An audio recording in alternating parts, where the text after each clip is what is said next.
Thanks, Amy, for joining us. Welcome to the Morning Phillips series, hosted for the first time on YouTube. The Morning Phillips series, originally hosted at the Garage co-working space in Rapid City, South Dakota, is created to discuss philanthropy, civil society, and community. It is an opportunity to have a conversation with good people doing good things creatively and collaboratively. The format is a conversation, not a presentation, a dialogue, not a pitch. 2 chairs, 2 tables, 2 computers, and a community of interested people. Today, we are pleased to have with us a leader in rural America, a mother, and educator. A special thanks to the NUMAG Group, the Bush Foundation, and the Garage for hosting today's conversation. Additional thanks for all those who have supported for the nearly 60 previous in-person conversations. Now, with all of that, please join me in welcoming Dr. Amy Novak, President of Dakota Wesleyan University in Mitchell, South Dakota. Amy, thank you so much for taking time today. In a busy period, unprecedented. Thank you. Thank you, Matt. It's a pleasure to join you virtually this morning. We'll certainly have to do this in person, but let's just jump in. Amy, you've been president of DWU for 7 years. You are seeing record enrollment at a time when college enrollment nationally is in decline. What is happening at DWU that's different? That's a great question. And I think I want to just start by saying we saw record enrollment until this year when we had a little blip.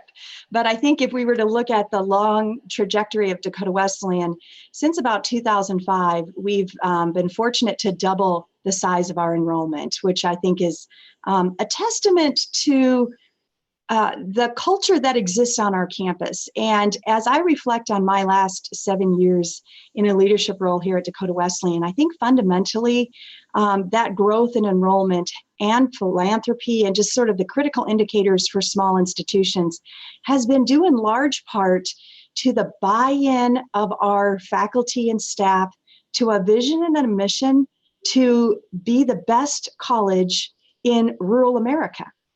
And in many times in the past, I think presidents at small universities often apologize for their location. And we've said, how do we embrace it? What do we do to be a resource, a labor force incubator, a thought leader for rural America? And when we positioned ourselves in that way, we understood perhaps a bigger mission than we had claimed previously. We also recognized that we needed to get out, that being a university was not just within a building or set of structures, that being a university meant an active and experiential engagement in our communities. And as we began those dialogues, we realized there were new programs to create. There were new populations to serve. And we've been at the forefront of doing that. Amy, what would you say is the biggest learning in those 7 years for yourself? I think it's been humbling. And I think part of our work has been claiming an ability to celebrate where you're at. So sometimes I think we apologize for being rural. We apologize for being small. And one of the real attributes is in rural and small is a host of capacity for innovation and entrepreneurial thinking and engagement if we unleash it. And so when we began to appreciate that context and invest in the culture of our faculty and staff, we have learned tremendously from that process. Now, what I would say is we've tried some things that have not worked.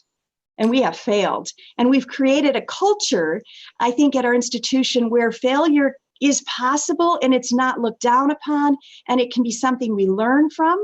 And so we've invested heavily in cultivating culture and building the relationships necessary to get people on board to try new things, because higher ed, for all of its wonderful attributes, is not particularly good at failing and acknowledging its failures. Right? That's not in our DNA.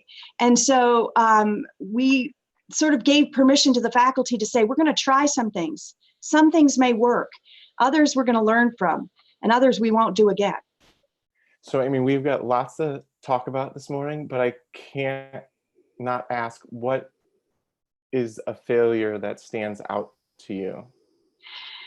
Yeah, so this is interesting because I actually have some people in the Rapid City Marketplace who've been part of this program. But one of the really interesting efforts that we've engaged in has been a project around a certified trust management professional program.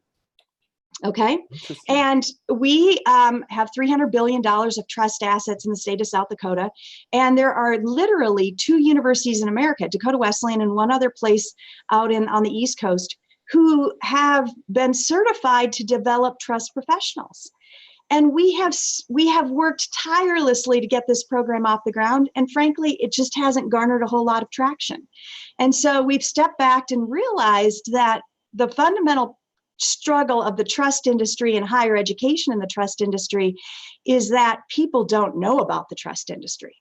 People don't know about the opportunities. And so there's an entire we've spent 2 years trying to figure this program out, and it hasn't taken off like we envisioned. So we're now stepping back a third time and saying, maybe we have to start by just looking at how do we educate undergraduates in this space, rather than invest as heavily in the adult population in that program.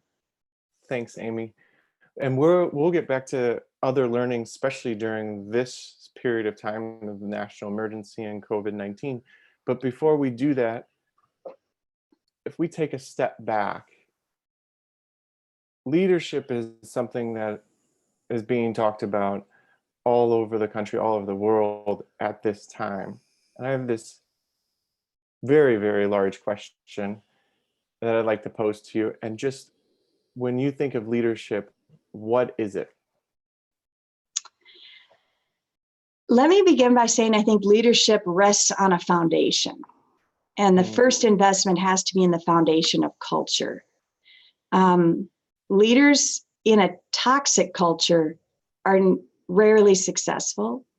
Leaders who invest in cultivating trust seem to be more successful. So I think the first principle of leadership is to build a strong, trustworthy culture, because the cost of distrust in our organizations is tremendous. But then I think for leaders themselves, there's this really interesting intersection of courage and what I call intellect and vulnerability. And so we have to act courageously, informed by data. That's our intellect, or our intellectual engagement of a problem. We also have to have the courage to be vulnerable and sometimes step out in front of others to make a decision. And sometimes those decisions don't always turn out as we anticipated. But I think without a willingness to at least be vulnerable, we never take the first step. And so many of our leaders wait for what else someone else is going to do, rather than saying, I can be informed by this information, and here's the courageous decision I'm going to make in light of that. I think right now that reality is in front of us. Why do you suppose some leaders or people in leadership positions choose to wait? Why is that vulnerability? Why are people afraid of that vulnerability, or why do people not take those steps, especially when they're in positions and have aspired to be in those positions, whether elected or climbed the ladder in whatever way? What gets in the way once they're in those roles, do you imagine? Perhaps our own egos, our fear of failure.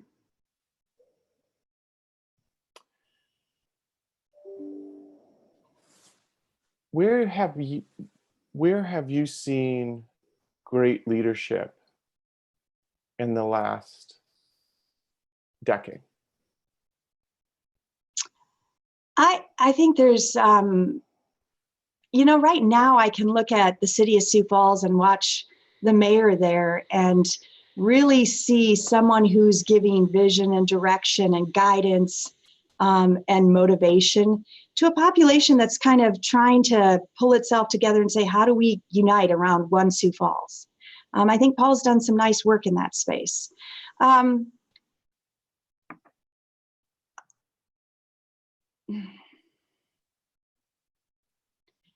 I do think there are pockets of really profound leadership in the nonprofit sector. I look at leaders of like Feeding South Dakota, Matt Gasson and his work. I have seen impressive efforts to work through challenges, overcome hurdles, and persist through really difficult circumstances. And so I think there are models out there. I think often in our small communities, there are people doing really good work, and we need to lift them up more. But I'm not sure on the national stage that we're seeing that type of courage, the willingness to not always side on one side of the party line or the other. I've been disappointed in some of what I've seen in that respect. Mm-hmm. And especially at this point, there's been a need to have decisions made, and with the best data, the best information, using that intellect and experience and to make decisions. You've certainly done that at DWU. Where have you seen resilience and hope play out on campus and in your community as decisions have been made, that the university has made? Sure. Early on in this pandemic, we made some calls earlier than the other state institutions. In part, that was some of the circumstances we were dealing with. We have a fairly large student population from the Seattle area as well as California. Parents who were calling and just very concerned about sending their students back to campus after spring break. And frankly, I was concerned about figuring out how to quarantine people potentially in residence halls. And so, however, at that juncture, I introduced a concept to our campus community, and I borrowed from the Chinese character for crisis. And so the Hanzi for crisis are actually two individual characters, one that is danger and one that is opportunity. And so I invited our campus to think about both of those. We need to act because there's danger. And that, as a leader, means that we're going to take proactive action to encourage our students to return home, to encourage our international students to get back before the borders are closed, and those types of things. We're going to protect the safety and security of our staff and our faculty by taking particular action to support social distancing. But we're also going to see this as an opportunity. What can we learn from taking all of our students online? How can we support each other in new and compelling ways? And I have to tell you, the students continue to share their stories of how they're doing this. We have a project called DW Cares that we're going to be really highlighting at the end of this month. And it's compelling, the type of, I'm taking in kids to babysit so that my neighbor, who's a nurse can be, full-time and not worrying about her children because she's a single mom. Or I'm making meals for a series of elderly people that live in the apartment complex that I live in LA. Or, it's just been such a beautiful expression of opportunity. And I've been really it's been heartwarming to see how our young people are just embracing this as a way to really demonstrate this thoughtfulness in the spirit of giving in a time of crisis. And so I like that concept. We have danger, but with that comes opportunity. And so how can we blend those to lead well in times like this? Thanks for sharing. What is your routine these days as a college president? What and how do you balance children at home and homeschooling and everything? What does the routine look like? And you're in your office today, but the campus is closed. Right. I am in my office today. The campus is closed. I'm here because I'm really blessed to have 6 children at home. Ken and I have 8 wonderful children, but 6 of them start on e-learning at 8 o'clock in the morning because much of their work is in this synchronous format through Zoom. And so if I was to have any reliability about bandwidth, I needed to come into my office. Let me just first begin by saying I have to give a huge shout out to my husband, who's just doing an amazing job. He's an amazing dad, and he's also just a tremendous educator. And so he's relishing this opportunity to be at home and engaged with our children in dialogue about what they're learning. So I have to share that we have a big shout out to him. So Ken and I, for the last 24 years, our oldest is 24, our youngest is now 11, have sort of subdivided disciplines. And so the children who need his help in the morning are sort of working with him. And then I get the afternoon and late afternoon and evening shift. But I'm starting my day in prayer. That's a really important part of how I sort of strengthen my soul. And I've found probably more time to exercise than I normally am. I do a lot of traveling. So this has sort of been a gift in terms of being able to be outside and walking and exercising and doing that with my own children. And so that's been a blessing. And then I'm really trying to keep the university obviously moving forward and keeping our team together as we do this, and responding and listening and engaging with our faculty and staff as they navigate these challenges. And so there's a lot of work happening right now, and I'm just grateful to have an incredible partner at home supporting me through this process. Thanks. Can I ask a follow-up? You Sure. start your day with prayer. Mm-hmm. Has that always been? What do you find in that? That's just what nourishes my core.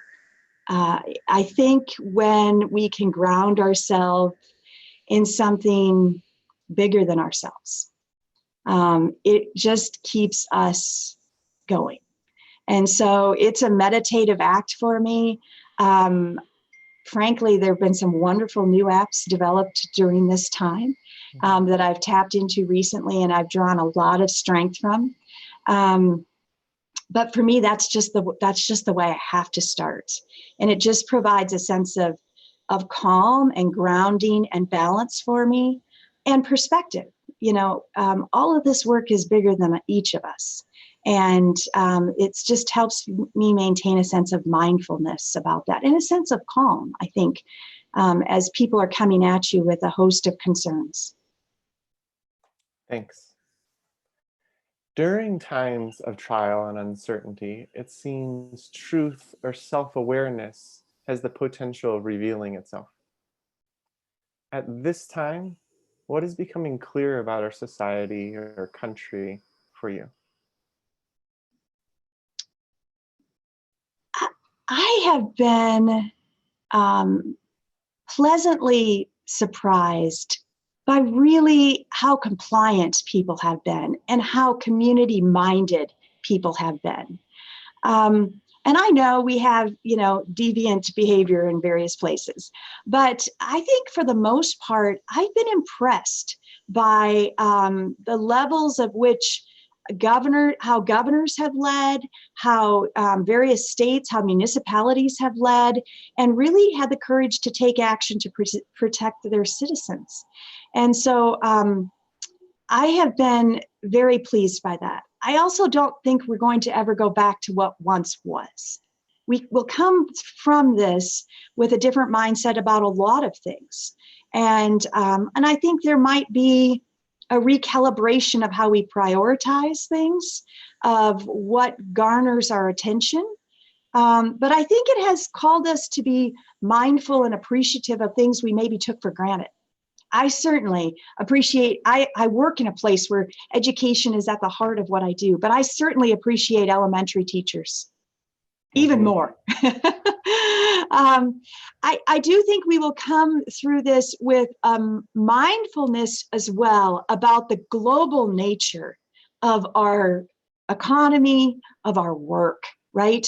So we know the supply chain is not just disrupted in America, it's disrupted globally.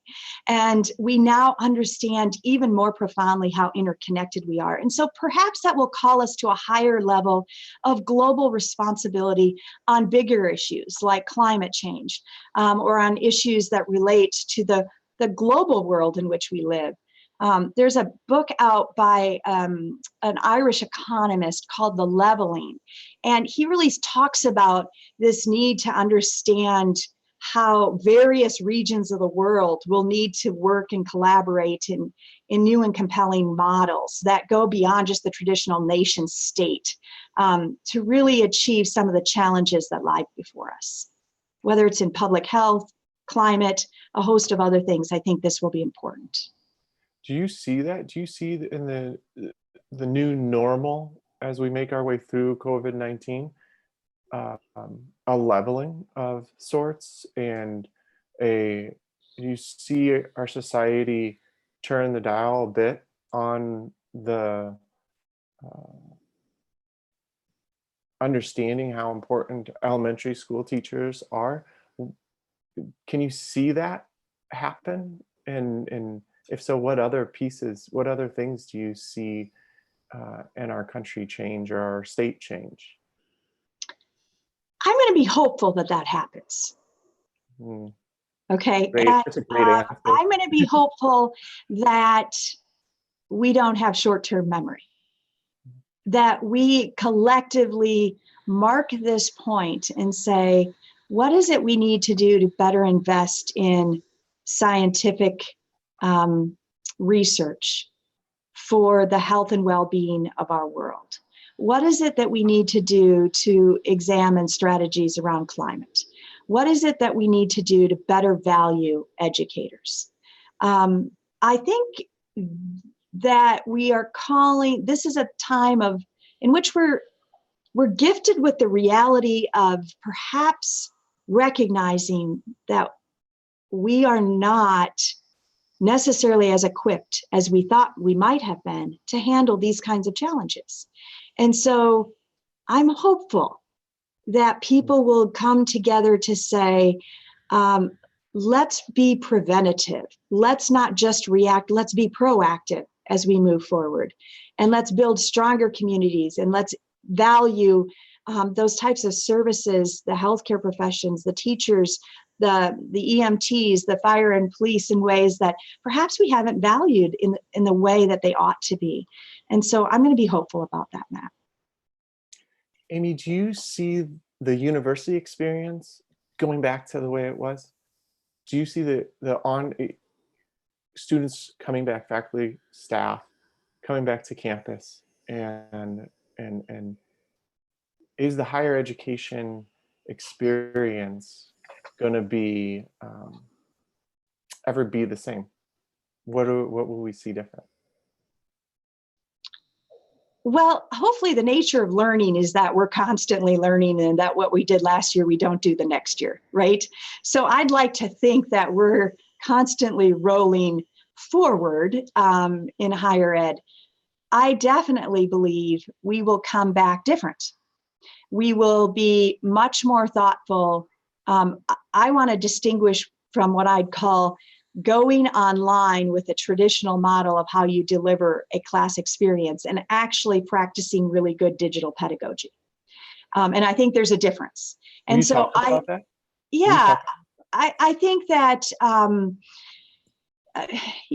fortunately, and fortuitously, one might say, about 4 years ago, we began this conversation, and perhaps the blessing of 8 children is that when you have children in elementary school and middle school and high school and college all at the same time, you're seeing this trajectory of how students learn across a lifespan of education. And so I began to realize that when my second and third grader at the time were using an iPad to create podcasts, that the future of the college classroom was probably going to need to look different if they were going to be meaningfully engaged in learning.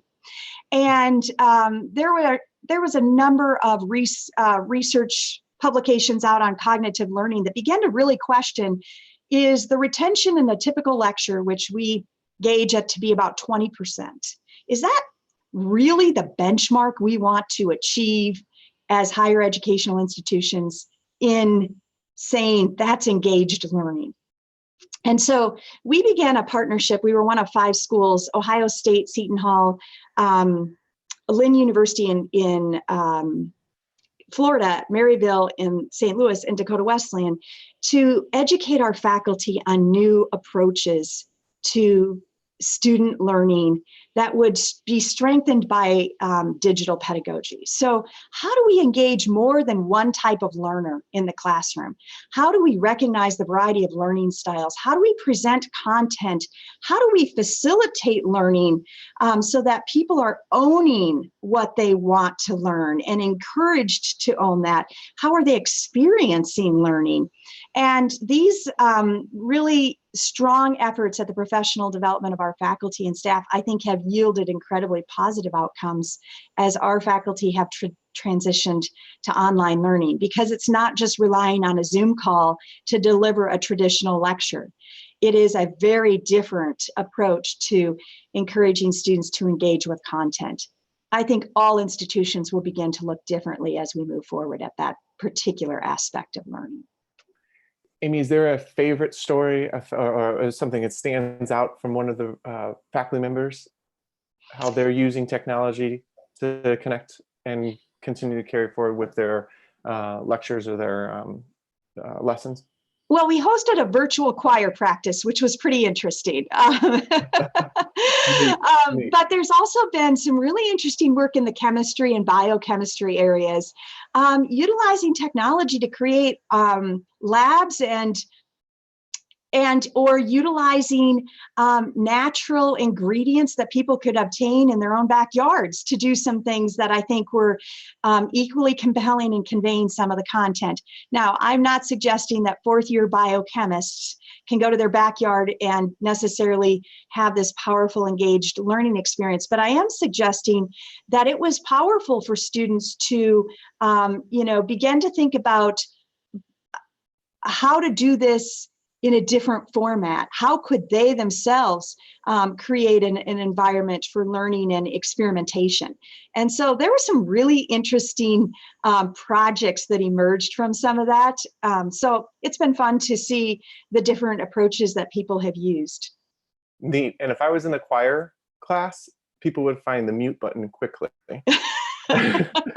It was actually beautiful. I mean, it was like 56 voices tuning in from all these different locations. It was stunning. Neat, really neat.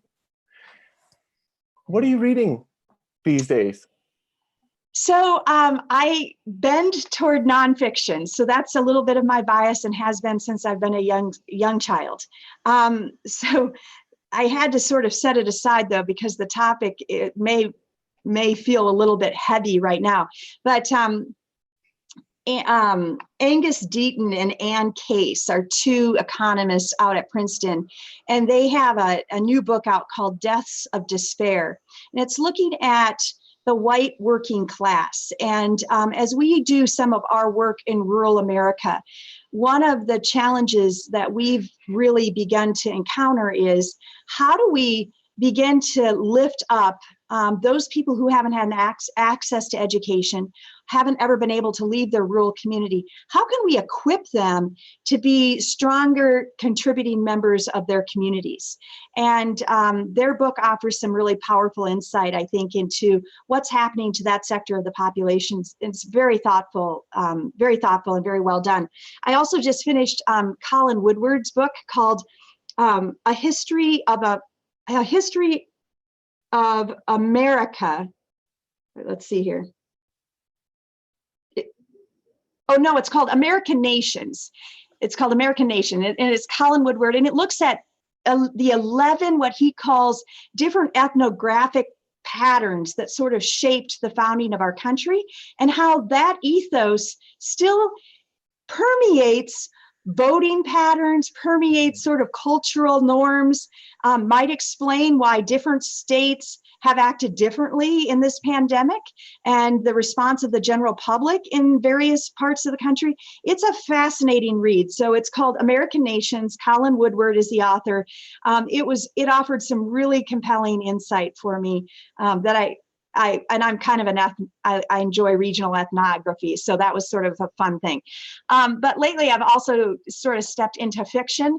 And so William Kent Kruger's book, This Tender Land, I believe it's called.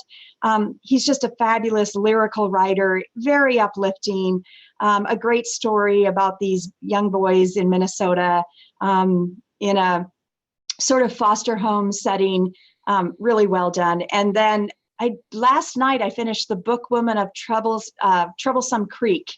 And that's about an initiative by the WPA to support pack horse librarians, these women who would go back out into rural Appalachia in the late 1930s and 40s to deliver magazines, old newspapers, books to really expose people in rural Appalachia to literacy.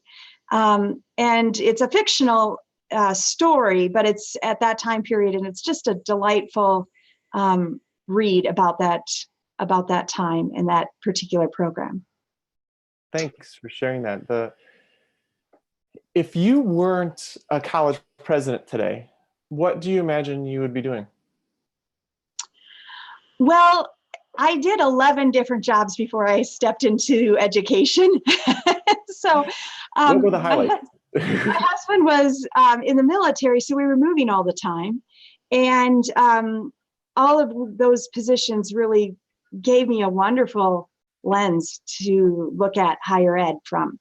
But I think I'd be working in a nonprofit, and really, my passion for this work stems from our mission to serve low-income, first-generation college students who are on the margins, as well as traditional students who are just seeking education and excited to be in a smaller college and have an intimate experience in getting to know faculty and professors and be given great opportunities. But you know, this is really powerful work. And when you see a 45-year-old man who's been in and out of jail, who suddenly is able to become a nurse and walks across the stage and has 15 family members cheering for him or her, that's powerful. And you see this opportunity for economic and social and spiritual mobility that comes with education, that, you know, this has become a passion point for me. It's a deeply just cause,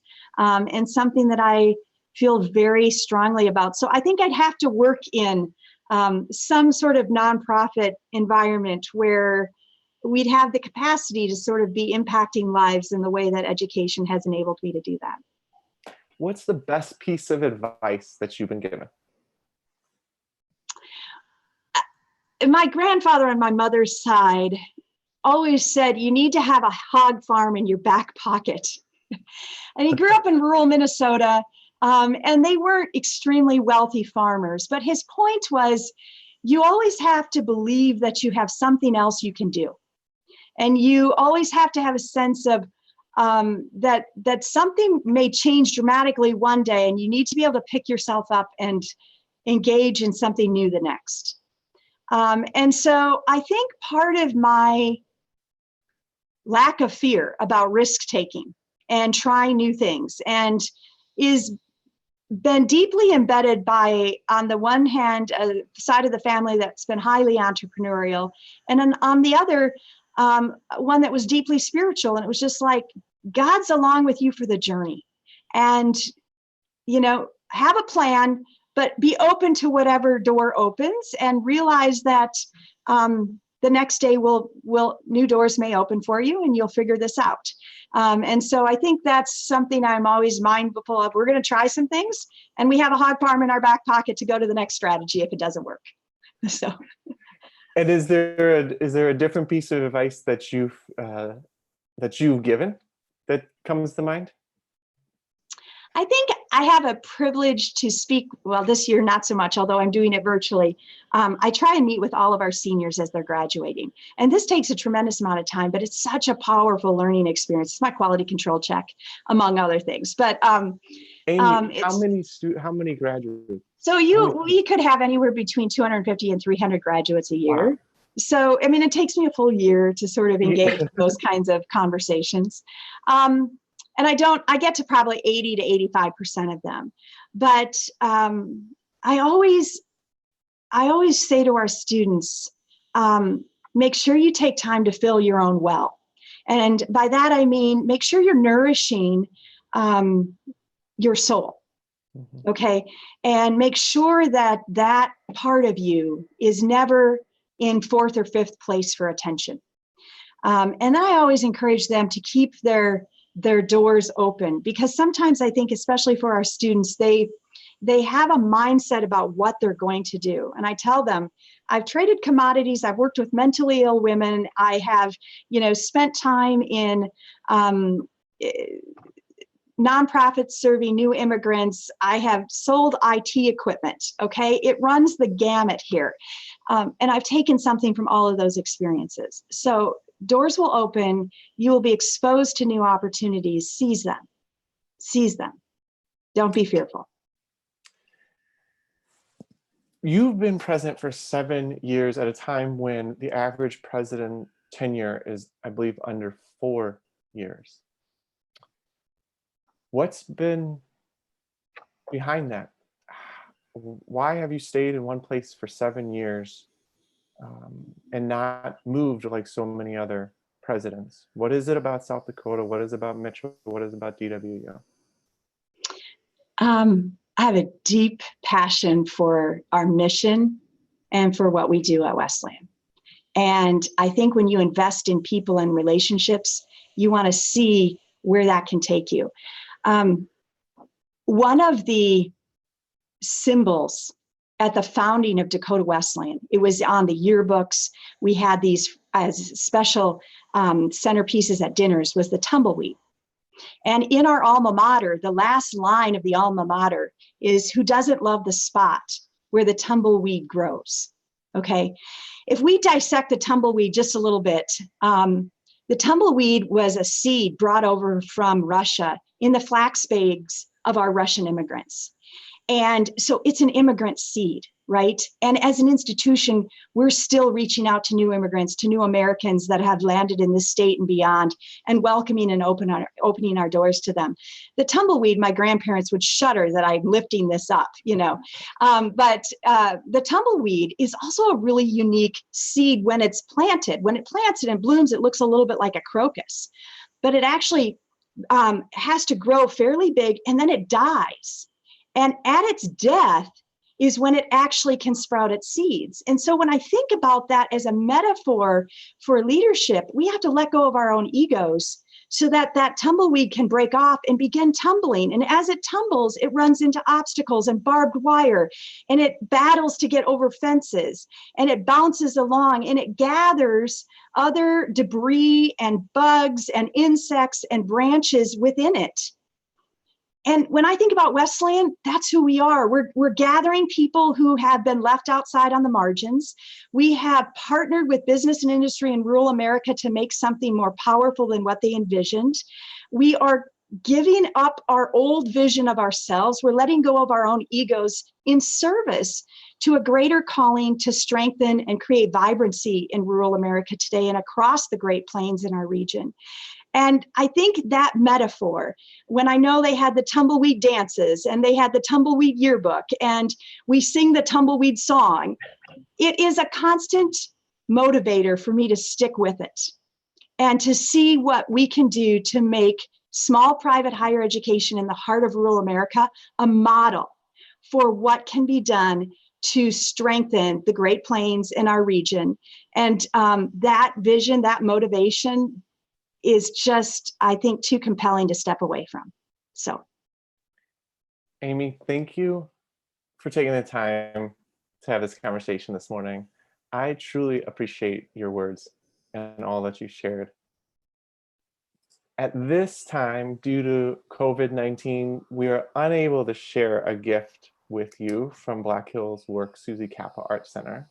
Instead, we'll be making a donation to Susie Kappa Art Center to support their wonderful work of providing a place for artists of all abilities to flourish. Amy, thank you for your time and sharing your thoughts with us this morning. It has been a wonderful way to start the morning. Thank you. Appreciate it, Matt. Thanks so much, and take care. Yes. Yeah. Thanks everyone for joining us. Watch your email and Garage social media for upcoming guests. Amy, have a great day. You too. Bye-bye. Bye.